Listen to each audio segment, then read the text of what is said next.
All right, let's move on to the final afternoon game, 4:25 p.m. Eastern. Buffalo Bills at Tampa Bay Buccaneers. Bucks were 5-0 at home. We're at Raymond James Stadium in Tampa Bay, Florida. 70 Fahrenheit, partly cloudy, 13 mile per hour winds. We have Tampa opening up as 3.5 point favorites. There's been a 6 cent move towards Buffalo, and Bet 365 Will Hill have moved it to -3, which makes me wonder what Circa has it. Circa has the Bucks -3 at -114.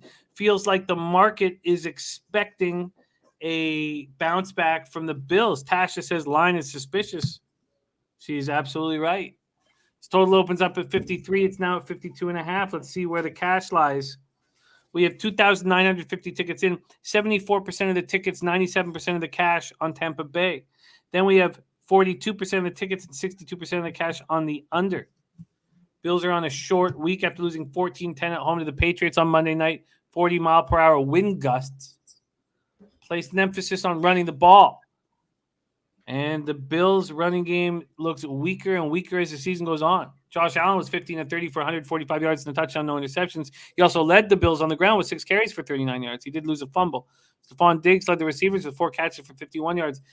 Now, the defense managed 0 sacks and 0 quarterback hits, but Mac Jones only threw it 3 times, so that's explainable. And this wild card race now features 4 teams with 7 wins. The Bills are also 5-5 against AFC opponents. The loss of Trey White was very evident. Let's see what we're talking about from an injury standpoint after that one. Not much on here. Not much on here. Offensive tackle Tommy Doyle still on the COVID-19 list. And now A.J. Klein was placed. Their linebacker was placed on the COVID-19 list yesterday. Reggie Gillum and Obada, defensive end, were inactive last week and are questionable this week. Buccaneers coming off a 30-17 win over the Falcons in Atlanta. Brady was 38-51 for 368 yards, 4 touchdowns, interception. He's 10-0 in his career now against the Falcons. Chris Godwin caught 15 passes for 143 yards.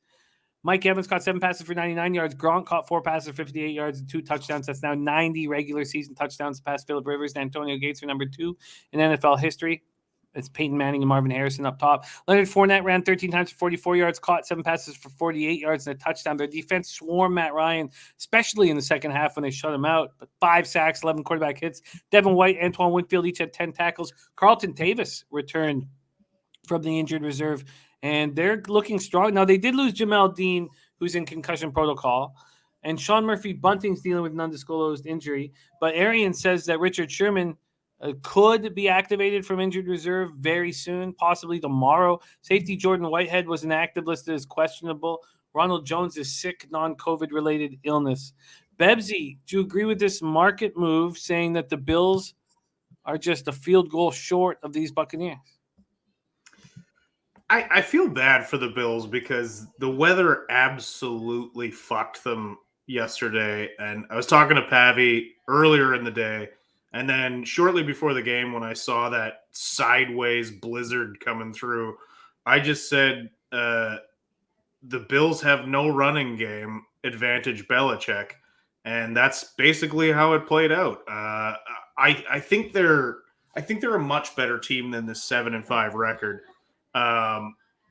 So I think there's value in them as dogs. I just think the Bucks at home, the Bills kind of sputtering. Also, I don't know if you saw McDermott's comments about Belichick and saying, I don't think Belichick deserves as much credit for something. I'm butchering the quote, so don't take it at face value, but something to the effect of he doesn't deserve that much credit for the.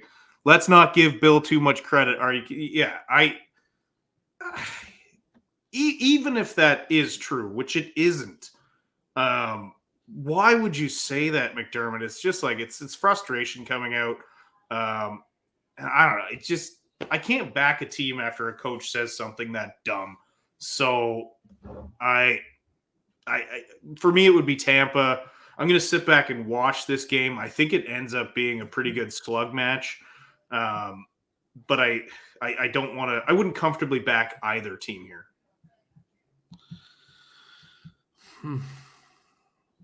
Are you surprised the Bucks are only 3-point favorites?